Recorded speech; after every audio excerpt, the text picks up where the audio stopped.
I promise this will be a really fun week, and I'm going to intend or do my best to deliver as much value as possible after that Zoom fiasco.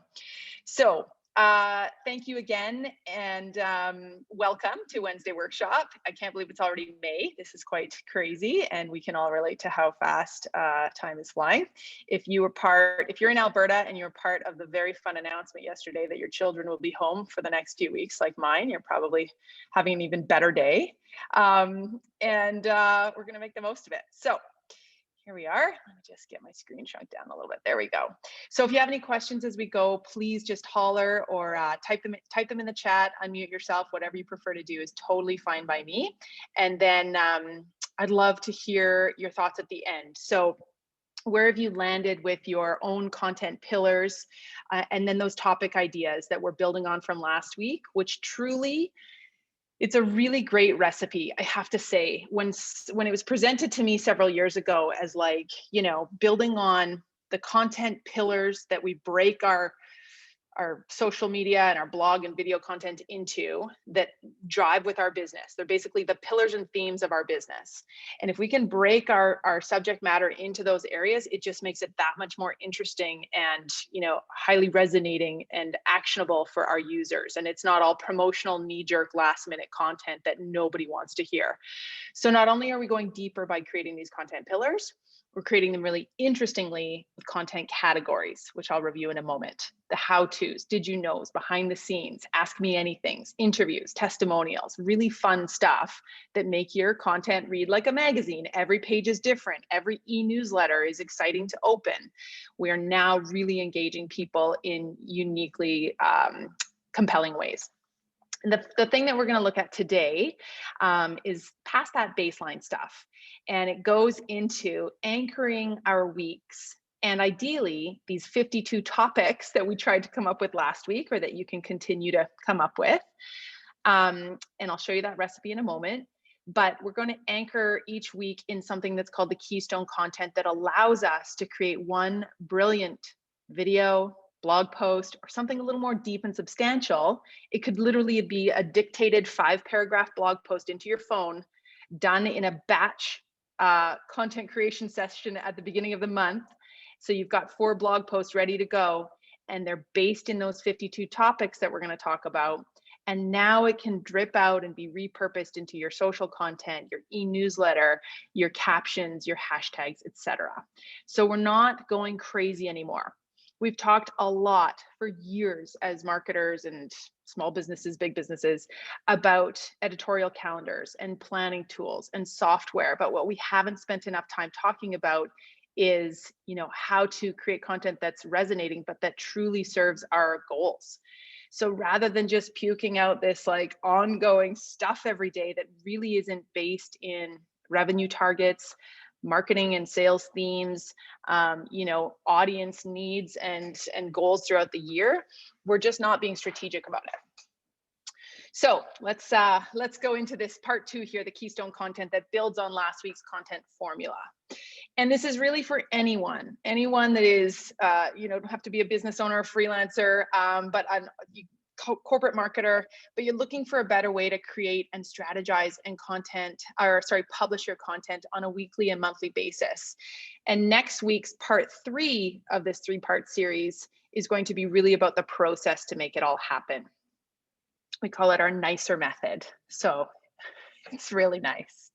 So we've been helping people tell their story and get seen and build the business of their dreams or the organization that they aspire to succeed at for close to a decade now, and it's been really, really fun. The Social School Academy was relaunched in March, and we've overhauled all of our courses and certificate programs to be, just more expansive, more bite-sized. So there's long certificate programs, but there's also now platform-specific courses that you can dive right into LinkedIn, social insights, advertising, IGTV, etc. So I talked about last week, the content formula. Don't worry if you missed it. You can always go find the replay in Social Club. Everything gets posted after the fact, but I love it that you're here live and that we can engage together. It's so wonderful, so thank you. And has my screen sharing paused, you guys? Sorry, can you see this? Am I frozen? Oh my goodness, am I talking to myself? This is going really well today. Can you guys see my screen? It says that it's paused. I hope not. All good. Okay, thank you. Just let me know if it doesn't. All right, so this week, of course, without further ado, I'm sorry, I'm really doing the long lead up today. What are we posting to? So beyond kind of the pillars and categories, what are the platforms that you need to be on? And this matters so much, because if we're speaking to no one, or if our audience of prospects and customers isn't where we think they are, then we're shouting to thin air. So we really want to determine what our priority platforms are, the places that we need to be because it's where they are, and then what are the priority actions that we need to take from there. So that's where the editorial calendar comes in, and those content topics that we talked about. So a quick review on that. Determining those pillars, categories, and topics helps us to seamlessly execute on our social media. And if you're like me, this is actually one of the hardest parts of your job. Not because it's not enjoyable when you get into it, but because it falls to the back burner like crazy, because there's always a more hot fire issue than writing next month's blog posts in advance. And the reality is that as marketers, your job never ends. And as business owners or multifaceted corporate employees, same thing. So how can we make it easy on ourselves and prioritize it in a way that it starts to truly have the return that makes us an invaluable employee, and that makes our social and our content efforts the most important part of our marketing work, that then we don't have to throw money at the problem to solve. We don't have to advertise or even appear at more trade shows, or physically be handing out postcards or tchotchkes in the mail. We've got our content working for us 24/7, and it's doing its job, and it, yes, is absolutely leading to returns. So just those 3 baseline examples, if you're struggling for pillars that are specific to your business, or that are sort of more maybe emotionally or subject matter based: straight up, educate, inspire, entertain. You can add another one to that that might be like promotions or offering, that you can slide in your salesy messaging a little bit more. But you can slide in salesy messaging to educational content too. Some kind of story that talks about the product or the service that you're providing and why. Inspirational content, of course, is that sort of the stuff that gets people to know us better, and it can be aspirational or just more emotionally charged, fun stuff. Entertainment, of course, shows our people and our, oh, I love Allison's, the 3 E's: educate, entertain, endorse. That's wonderful. But entertainment can be both a documentary and a rom-com. So don't assume that you have to, show up on TikTok and start dancing with your friends. It's anything that allows us to get to know you better, to know your people and your values and your purpose as a company, or as leaders, or as the team. This is what we as users or prospects expect today. We want to know, if we take our marketing hat off and we put on our Joe Blow hat, our Josephine Blow hat, who are these people that we're thinking of buying from, and why should we give them our time and money versus somebody else? Well, I want to know that I resonate with them, that I believe in what they're selling and offering, that it's not a bunch of bullshit, that there's no spin, or that it's not something that I don't resonate with. We care about these things so much more than we used to. So you've got to find a way to pull back the curtains and let people in. Again, these categories that make it just a little bit more exciting, thinking about these if they can help you. If you know that testimonials are a really important part of your business, and you know this because you're paying attention and you've used a few and you can't believe how well they resonated with others, or you're watching the reviews on your Google My Business page and your Yelp page get interacted with, and they're growing, and when you respond to those as the marketer or business owner, you get an even more kind of positive response. And if you don't know, you've got to go find the analytics that are going to tell you these things. But what types of content are people looking for from you, and that you've seen success with? And I'm going to show you where you can find some of these insights, of course, too. A little bit deeper on what some of these are, in case you need some more, background. And the goal here is simply that we're trying to generate topics. So if I take my pillars, 3 or 4 of them, and then I take these content categories, I can hopefully come up with 13 topics for each of those pillars. This is what we really covered last week, the content formula, that can serve as 52 weeks of almost pre-written Keystone content. Spoiler alert. So we're now starting to see, and if 12 months is too far out, no problem. Do 6. Come up with 4 pillars and come up with 6 or 7 content topics for each one. What could some of those be? Well, let's go into our leading questions. I know these are a little bit hard to read, so you may have to zoom in. But things like, what could you talk about for days without ever getting bored? What are some misconceptions or myths in your industry or your company that you might want to clear up? What do you get asked about the most often? What are people most surprised to learn about when they start working with you, or they wander into your shop or your chiropractic office? What do you do differently or better than anyone else? What's your favorite album or barbecue sauce? What are the things about you that make really fantastic and fun stories? And before you know it, and this could be a singular Instagram post, or it could be a video series, thinking about these in both just that ongoing content and starting to see how they could fall into a certain pillar, and maybe even starting to have some ideas churn about how some of these could be a quarterly campaign, a little bit more of an anchor point or a jump off point, so that when International Women's Day rolls around, you're not just doing the requisite Happy International Women's Day post, but you've decided that event, theme, milestone, holiday is really important to your business, and by de facto, your audience. What do they care about less than you and your CEO? What do they care about? What resonates? And how are you going to maybe take a couple of these opportunities to do a bigger series or a bigger campaign? And we always think of campaigns as like the IKEA campaign of start the car. There's the billboard, the commercials, the radio, the blah, blah, blah. But we don't often think about campaigns when it comes to digital content. And we all know that digital content today is more important than traditional, paid, print, expensive content. So we have to kind of get more creative if we can with some of this planning and work back. And it's not too hard. So you've got your content formula. Some topics, some pillars. You're going to plug it into something like, I use the example of our blog planning tool. This is in our tool shop as well, but it's just a Trello board. It's got a lot of cues in it. It's a $19 tool that we've been asked to create, and I really do love this one. But basically, where can you start to dump your ideas? And I think I've put my example here. Okay, don't roll your eyes, but I like colors and I really like to plan.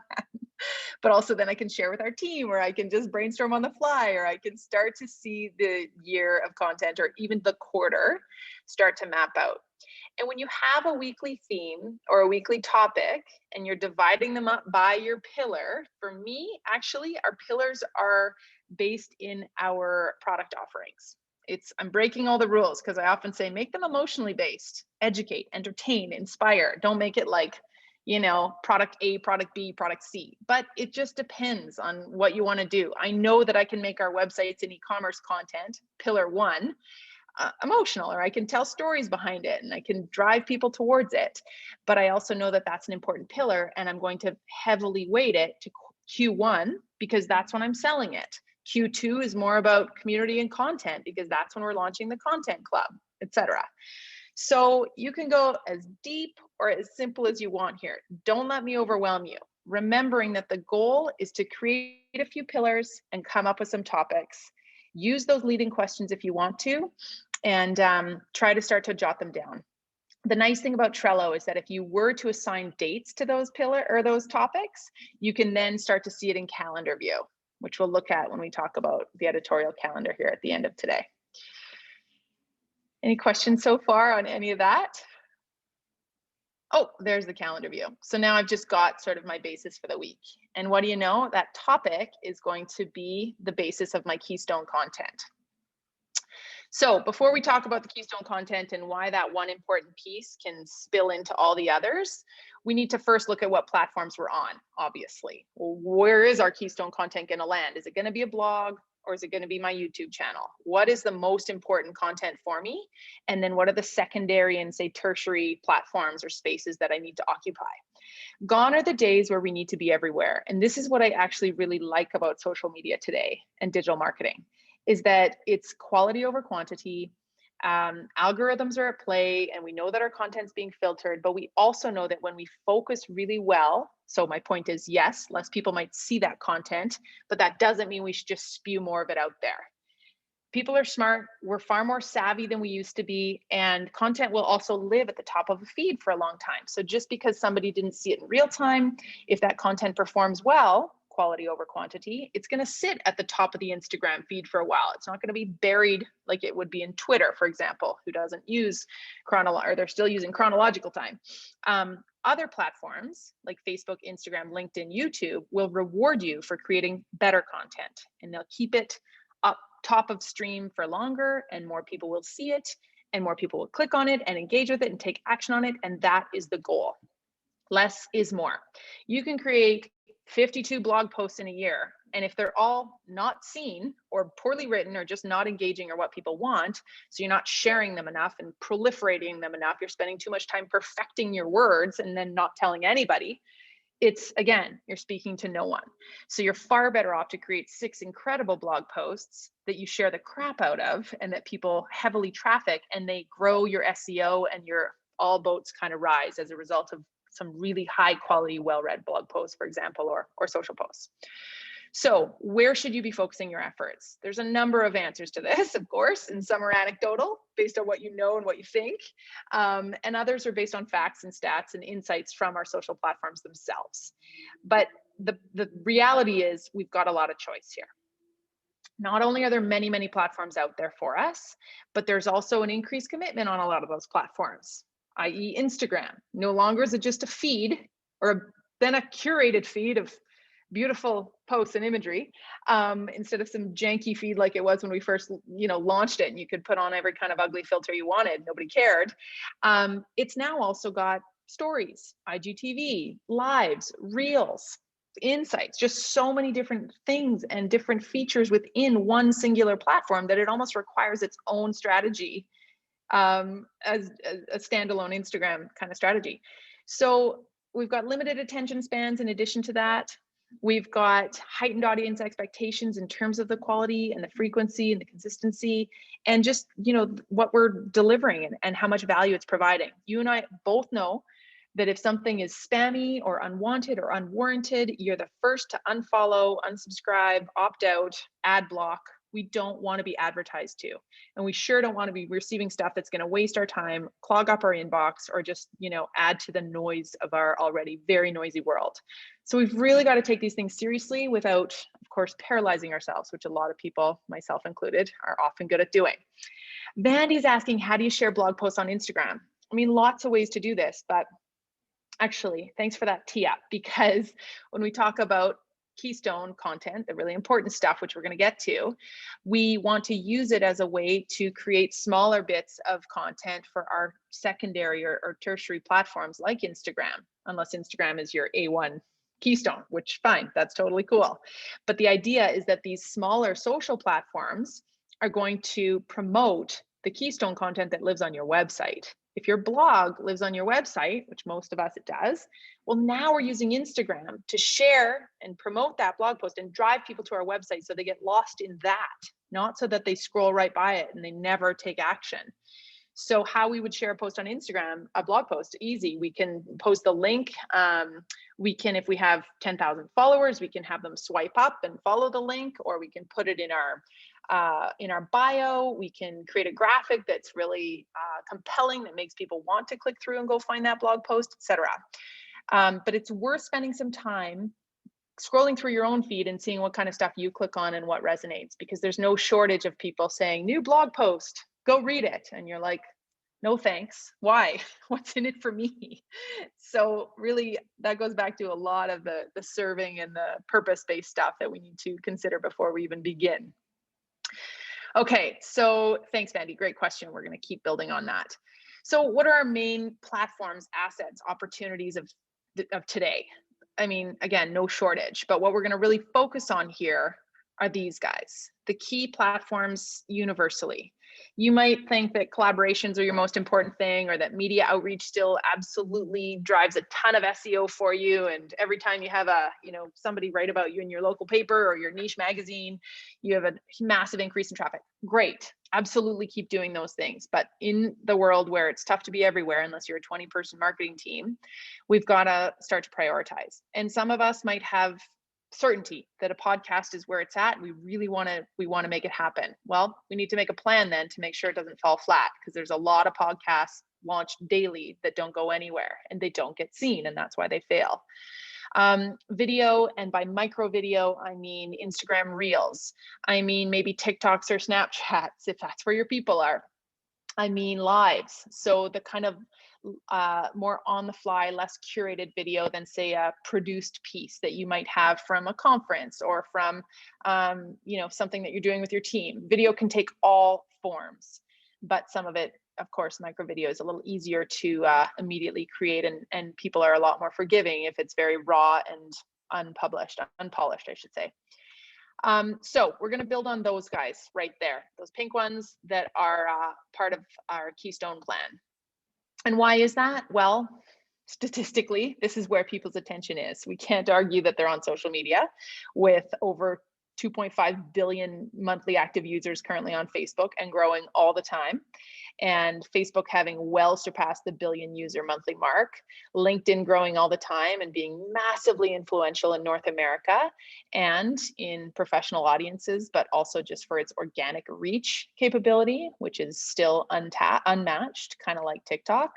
So lots of reasons that social media is where we should be. And ideally, if we can pull more of our budgets or our clients' budgets away from traditional spending, we're going to do really well if we do it right. And by that, I mean pay attention to what's working and strategize in advance. So we need to determine our, what I like to call our A, B, and C platforms, and put them in order of importance, priority, and usefulness. And what I'm going to mean by usefulness is how much can one or two of these support the others while also serving our, that whole audience thing, the people that we're trying to serve. But really make it easy and doable on ourselves, because all of this sounds really great. And we could all talk about how we're going to be everywhere and create the best content ever and start to outsource the video and all that. And it just often doesn't happen, and it becomes so paralyzing and overwhelming, especially for smaller businesses. So how can we create something that is going to help us get where we need to be? And where do we need to be? First question you've got to ask. If anybody is categorically sure of where that is, please type it in the chat. For me, I know it's video. And I also know it has to be more like not gated video within our communities or our courses, but just public video, just showing up more often on lives and not being so, making excuses really, because there's so much other stuff going on that people are already paying for. It becomes hard to justify creating that free content or to finding the time. And then also blogs. Does anybody have any of those places that they know are super important right now? Or maybe places that you're realizing that you're missing from? Is it TikTok? I just listened to a podcast yesterday about TikTok, and again, I'm like, fine, maybe I should think about it. You guys are very quiet today. Okay, I'll keep going. How and when and how often should you post or publish? This, of course, is the loaded question number 2.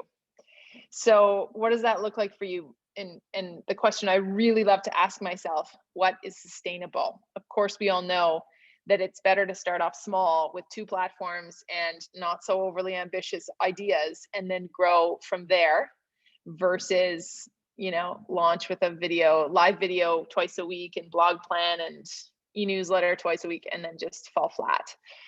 We have to find a way to make our content fit into our roles or our businesses and our departments, even our marketing department, without overtaking everything else, because it's got to be sales and marketing together.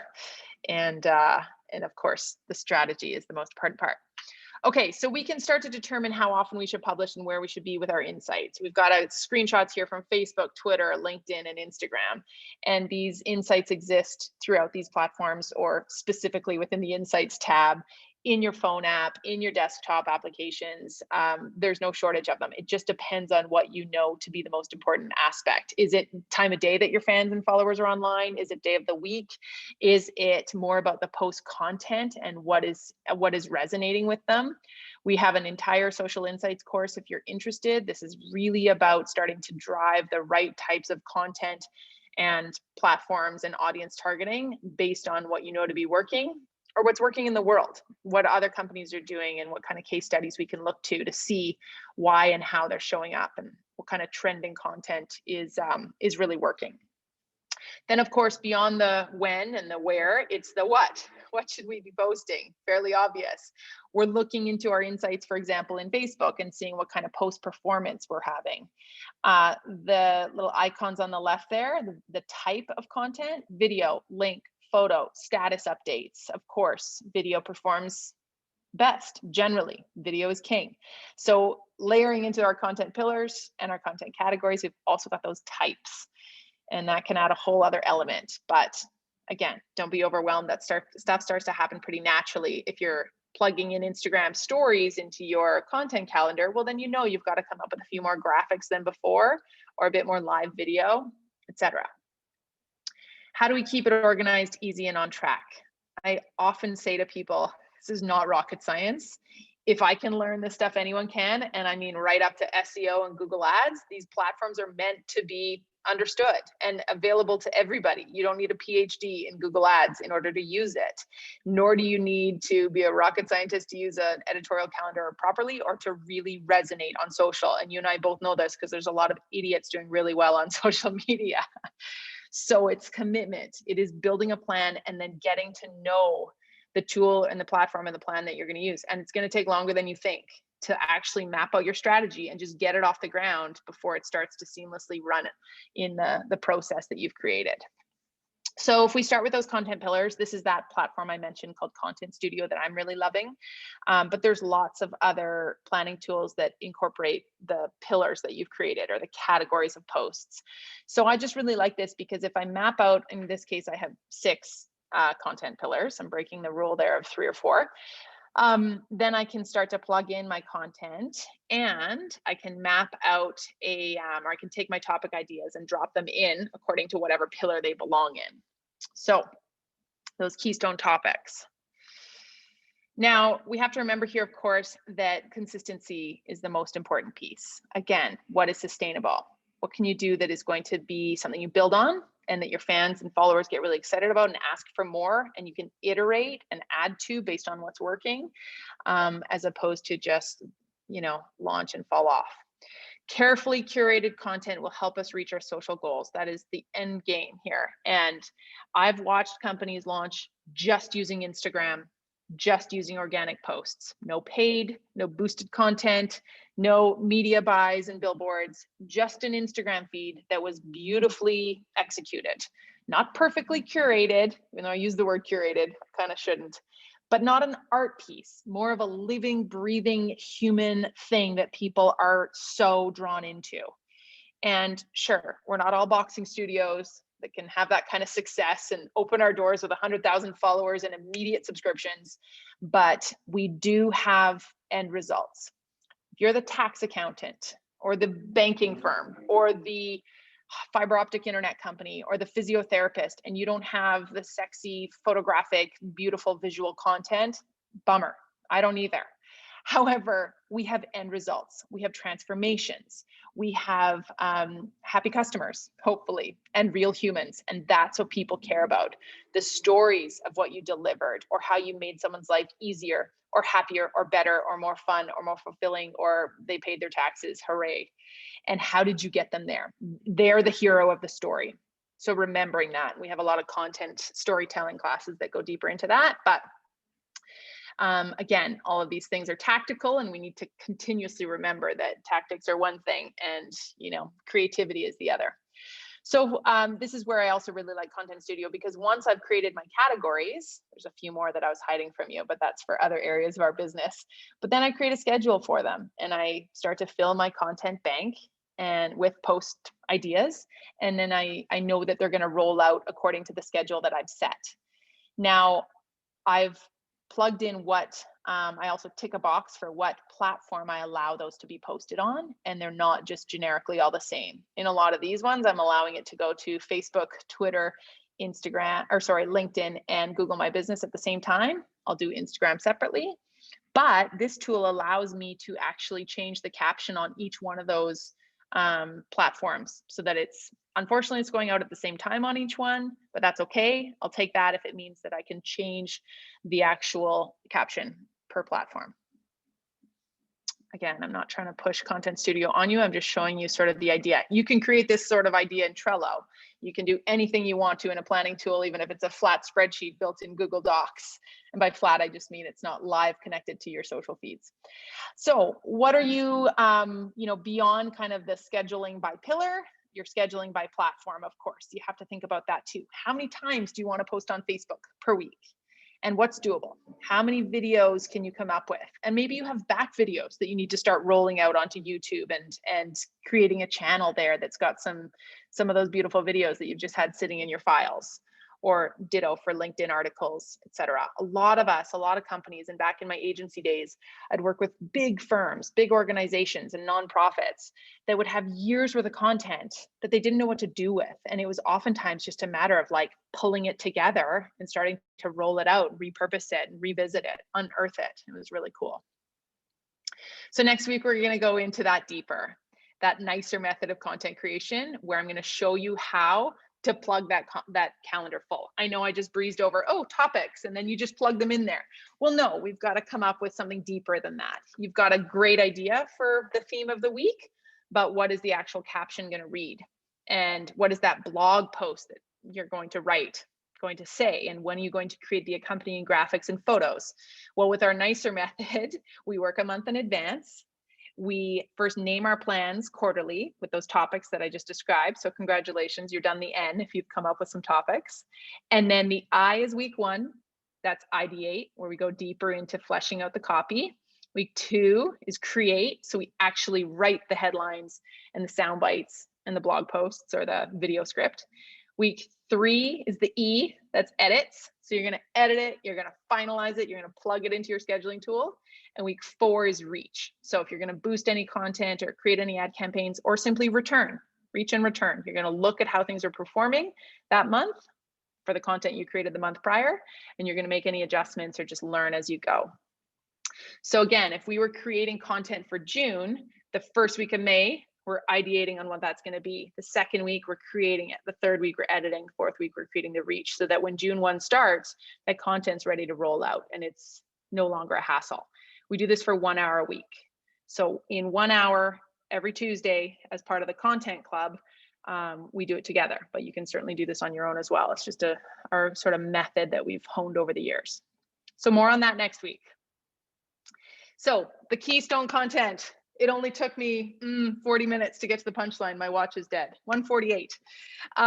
So what we're talking about here is those priorities, right? This is easy. This is the easiest thing you're going to hear. The most important stuff is your tier 1. Number 2, supporting content. Number 3 is the supplementary small stuff where you kind of need to be there. Well, what does this look like? Video, I would highly recommend, or blog, if you can have that as your tier 1. And this can be a 10-minute Instagram or Facebook Live video at the start of the week, or batch shot the month prior. I'm going to film 4 10-minute videos on 4 of my topics from my content bank. And I'm going to be able to maybe edit those next week quickly into a little Instagram reel, or maybe it won't be a Facebook Live or an Instagram Live, but it'll be some kind of video I can post to YouTube or Instagram or whatever. Either way, what a video does is it is easily then turned into a script. So you pop it into rev.com or Happy Script, or what's another one that I love? Capwing, Kapwing is the one I've landed on. You upload your MP4, whether it's 10 minutes or 60 minutes, doesn't matter. And poorly lit, no big deal. Just get it done. It'll get better over time. And then you say, create the transcript, and it's going to, through AI, listen to your words, type it all out. You've got you can have captions throughout the whole thing, or you can just export the text file, and now you've got a blog. You edit that blog into something that sounds like actual logical sentences. Maybe you shorten it up like crazy. Well, now you've got tier 2, or you've got just copy, straight up sound bites written for your social posts. Brilliant. Some people like to do it the other way around. I like to sometimes map out my thoughts on that particular topic in a blog post, and I try to keep it to, sometimes I'll mind map it with the drawing, you put the subject in the middle, and then you only are allowed 4 little bubbles that come off of that bubble so that you stay on track. And now your blog post just has, go back to elementary school, 1 main idea with 3 supporting points and a wrap up. And then when you've written that, it becomes a lot easier to create your video. So however you work, if video terrifies you, no problem. But getting some longer form written blog content published every week, batch written, no problem, but published on a regular basis is going to do wonders for your SEO. And again, it gives you something to talk about on social media. You're no longer sending people through your social posts to some Newsweek article or something that you saw on dogs.com. No, you're repurposing what you saw on dogs.com, and you're sending that, you're creating your own little mini article, and you're sending people there to read your thoughts, your repurposed or kind of summarized thoughts on a subject matter or a trending topic or whatever it is. Does that make sense? I hope. And my favorite thing about this, actually, I'm going to show you something really kind of ugly here, so forgive me, is I'm just going to try and open up another one of my Trello boards. So my 52-week content plan I showed you. Let me just get out a calendar view, and I'll try and increase my screen size a little bit here. You guys feel free to pop any questions in the chat. Allison says, ugh, I only blog once a month. Well, you and me both, sister. It's gotta get more consistent, but this is part of the, COVID recovery. We're getting more and more strategic in our content efforts. I'm gonna show you another one of my boards, if I can, without exposing all of my neuroses. Content captions. So every time I write a course, I write a web page, I do whatever, I just pop in a whole lot of captions. And then I constantly have these to turn to, whether I need some copy on our Instagram course, whether I need it on our Facebook course, whatever it is, so that if I know I'm short on some captions, I can quickly go in there and pull those too. But even better if it comes from that blog post or that Keystone content that we created. Again, it's just about having a bank and adding to it as you go so that you don't come up short when it's time to actually, write it. Okay, everybody, it's almost your turn. Editorial calendar, I'll wrap this up. So we're planning what goes into our week, our month, and our year, really is what we're doing here. Thanks, Allison. I appreciate that. All the different ways to use Trello. I really do love Trello. There's so many kind of little automations too that you can have things like automatically move around or get copied to other boards, or quickly add a checklist to one of your little cards so that you can see. I've really turned each of those little topic cards into my full, the place I literally write the blog post. And then I have a checklist for all of the other places that it needs to get published or repurposed or whatever. Okay, so the nice thing about Content Studio, again, is that once I've created that bank of content according to each category, content pillar, I can start to see how it's going to lay out in a category or a calendar view. And for most of us, I think a calendar view is really important when scheduling our content. We were talking about that earlier as Creator Studio. I think they do. Facebook Creator Studio now has a calendar view. But one of the harder things about not having or getting away from Planoly or Later, the really pretty Instagram planning tools, is that it doesn't allow, seeing a calendar view of Instagram isn't the same as seeing like a 9 grid of your posts and how they're all going to stack on top of each other. So I'm leaning this way though. I'll take a calendar of any kind, to be honest, and one singular planning tool versus the 7 that I used to have on the go. So the line that I live by, scheduled content makes it happen, live content keeps it real. Life happens, and beyond those weeks where you fall off the map and you just can't get your content created, and then 1 week turns into 3 or 3 months, it's really hard to step back in. And you look like a chump when you leave your users hanging, or you get really excited about returning to social media only to totally disappear again. Sure, there's some COVID leniencies for sure, but you're not going to have that if you're, trying to grow your following and people are starting to trust you and want to hear from you. We just expect that it's going to be consistent. And I often ask myself, what would Nike do? What would Apple do? Not because they're my favorite brands in the world or that I aspire to them or have the same budget as them, but it just reminds us what a professional organization is doing. And if you need to take a look at what consistency or frequency should be, look around at other companies that you admire in your industry or out of it, and really start to commit to those same, or the goals that you need to. I think we can all make excuses, but Consistency is key. It'll grow your following, and then the impact and actions people will take as they stick with you and start to really want to hear from you is huge. So the 50-50 rule, I really believe that this, beyond that kind of scheduling makes it happen, you need to publish when your users are online. And if at 7:30 a.m. they flood Facebook, or they just so happen to be really engaging with your Instagram content, but you're doing kid drop off at daycare 1, 2, and 3, then you're missing the mark. Or maybe it's a time zone issue because your users are heavily on the East Coast or whatever. It doesn't matter. You need to capture people when and where they are online and when they want to hear from you, not when you're available.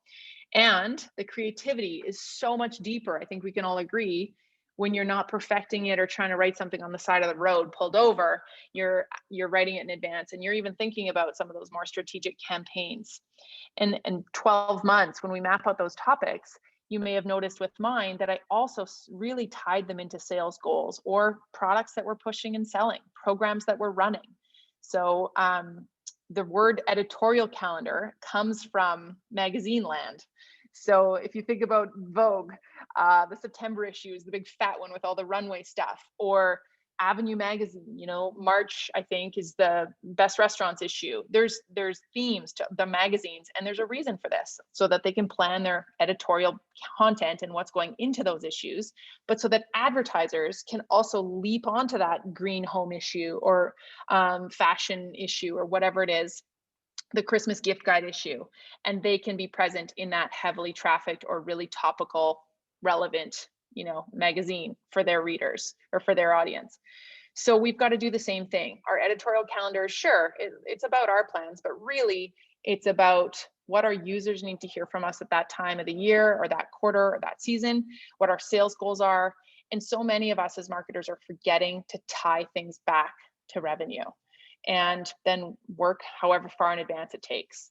If you know that Mother's Day is a huge opportunity for you for selling your potted succulents, then you sure better be coming up with a campaign 8 to 16 weeks in advance and flipping the switch 6 weeks out and giving people a reason to get excited about it, and doing that whole thing.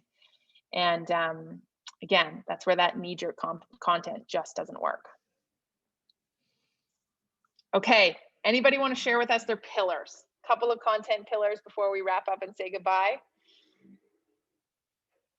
Or you can even tell us what your priority platform is and the Keystone pillar there, or content that you could see yourself creating. Feel free to unmute.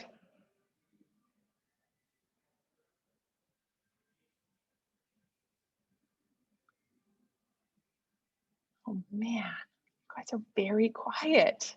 Did I lose you along the way? Michelle, do you want to share?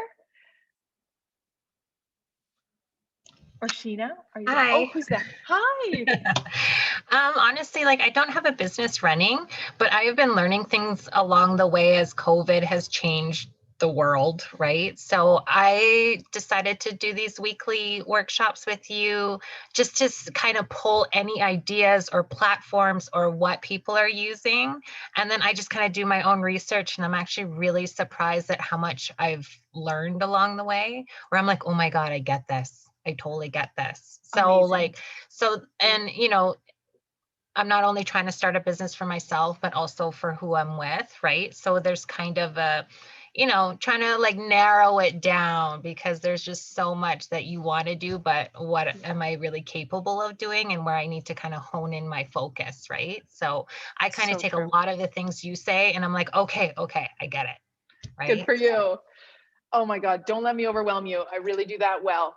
But I am the first one to stop and remind myself in a panicked day, just do that one thing. Why am I hiding from the most important thing? And for me, that might be the e-newsletter or that video content. But I would say if you're in the startup zone, I've said this to people before when they come to work with us too. Go and figure out what it is you're selling and get your brand in place and those values and purpose before you start creating content. And believe it or not, it sounds like you're not in this boat, Michelle, but a lot of people, they just get on social and they start posting and they quickly run out of things to say, or they can't back up the sales or the interest that they're generating. And it's such a bummer in that regard, you know? Right.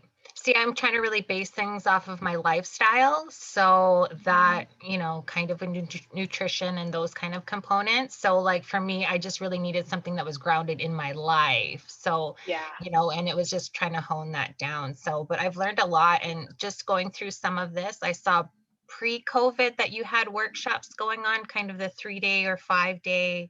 I can't remember what they were called, sorry.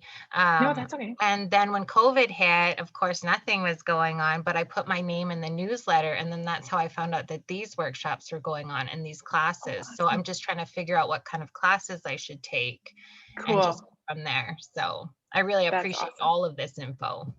Oh, I really appreciate you being here. If you ever need anything, please holler. If you need some direction or just, that the social club was meant for us to say to current students, prospective students, alumni, or just anyone that is exactly in your boat or well established in their business, to just find each other. And it's nice for me because no longer am I answering phone calls and email and our team saying like, how do I log into Instagram, or what's a great brand value statement? They're not saying it via email. We're talking about it in social clubs. So I hope that it grows into a place where people really kind of collaborate and communicate. So feel free to post anything in there anytime. And this goes for everyone. I'm like, don't let it be the Kelly show. Please, people, start posting. And maybe I need to find a way to better incite people to, share and just talk, because God knows we're isolated still. That's awesome, Michelle. Thank you. Alexandra, do you have anything you want to share or weigh in with?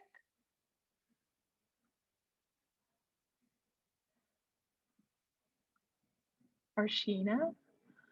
Oh man, Lindsay is saying that her content pillars are inspire, connect, and educate. That's awesome. You guys are nailing that. And those are meant to be a little bit less universal and more specific to your business. Like we often say, content categories are universal, content pillars should be more specific. If you saw mine, they were again rooted in products and services that we offer, but whatever makes the most sense to you. I've mentioned often this home builder we once worked with, actually, sorry, it was a flooring company, who said, I really can't wrap my head around this whole, like, he's like, is it live, laugh, love? And I was like, no, God, no, please let it not be that. It was educate, entertain, inspire. And he's like, I think I'm just going to go with renovate, commercial, and residential. Those are my 3 flooring offerings. That makes sense to me. It was like, perfect. Just consider them portals into your world and a way to start dividing things up that makes it really interesting. And chances are, once you start, sometimes with a glass of wine on a creative evening, you won't stop. And if I remember anything back from my days in the newsroom as a journalist or early blogging days that any of us can relate to, those first blog posts are never good, but they just have to get going. And I think maybe even further to what we were just chatting about with just getting going. Oh, hi, Alexandra. It's just sometimes I also find that if I'm in the brainstorming or like refining process on brand or sales or team or like some of those other things, it's also a really good time to just be puking out ideas into like that can be further refined into a blog later. So as much as I'm saying don't start before you're ready posting and publishing, and don't overdo it and overwhelm yourself, gather ideas and dictate them into your phone and start to kind of story tell to yourself whenever you can, whenever you're ready, because you'll be grateful that you have that bank of content when time comes to get it out there. Alexandra, do you want to weigh in? I'm still trying to determine our pillars. It's a bit of a challenge. I've got a bit of a diverse portfolio of hotels that I'm currently managing on the one page as a group. So, but this has been really helpful. And I need to determine those pillars because I've got ideas, but they're not really, and I've got posts, but they don't really have a direction. And my boss is really focused on how much we're spending and whether we're making money from this. Yeah. So, and I don't want to be wasting my time either. So I need it to have a specific focus. And I think the Keystone pillars is really going to help, especially as unfortunately during the COVID times, We were banned by our management company from posting Oh, for wow. like a year. Well, that's going to be tough to have much return from then. That's going to. Exactly. So I was just like starting out from freaking nothing. I was like, great. Oh, I'm sorry to hear that. It's a tough one. If there's So one thing, we all know, it's trying to convince other people that social media can work and content marketing is powerful, but the numbers don't lie when you can get them working in your favor, yes, it's just a bit of an uphill battle, and it's not my primary job, so it doesn't Oh, help. God, triple whammy. Pretty much. I have a few Well, creative people on my team because I'm not creative. I can run with a bad idea, but I don't come up with good ideas. So I don't believe you. I mean, at the same time, I understand what it's like. You find inspiration. One of my favorites is R&D, where it's rip off and duplicate. And you don't really rip off, but you find inspiration in other feeds. And yeah, if first things first, you need to prove to management that this is worthwhile and it is not the time to close off and go dark. That's like, having a brick and mortar store and there's people wandering out on the sidewalk, then you turn all the lights off and lock the door, as opposed to showing up and welcoming them in and being where they are on the sidewalk or on Instagram. Even if you're one person inside that store, you show up and and it really doesn't help because I'm a hotelier and I have 7 independent hotels, and it doesn't help like every day of the week new restrictions and closing the pool and opening the pool.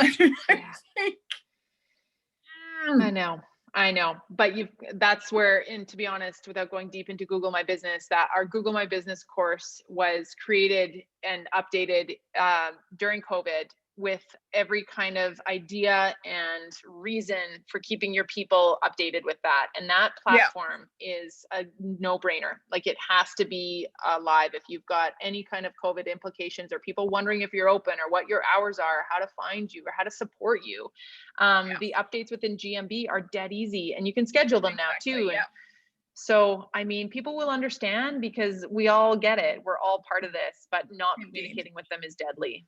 And I would say, even if you have to like shelve the pillars for a little bit and maybe just think about like one keystone piece of content per week and find a way to get it out there on one platform and see how it does.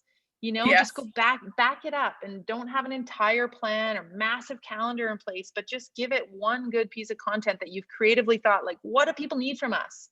And maybe stick the microphone on your CEO, or find the people that have interesting stories, the chefs, the suppliers, the staff, the like anything. That's what people are engaging with,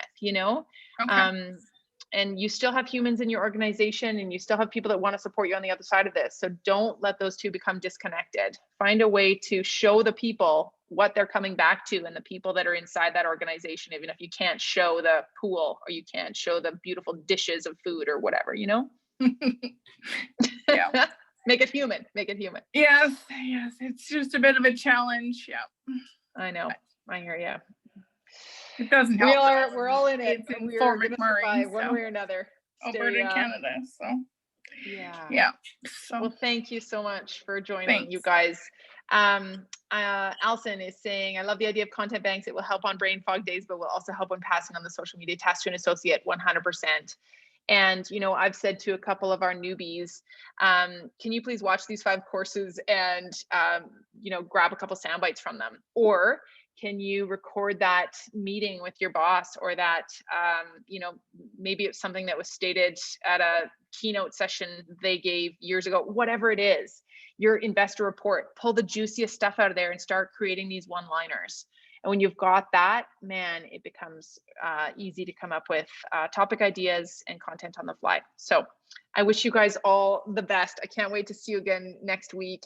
And we're gonna get through this. Yesterday's restrictions, at least here in Alberta, were another whammy, but the V curve is also real, and there's a lot of people predicting just recoveries like crazy, and we have to tell ourselves that, as opposed to the negative variant side that are scary and sad and daunting. So chin up, everybody. I'll try and do the same. Thank you for your patience at the beginning with our Zoom fiasco, and thanks for being the wind in my sails. I really appreciate it, and I'll talk to you all soon. Bye.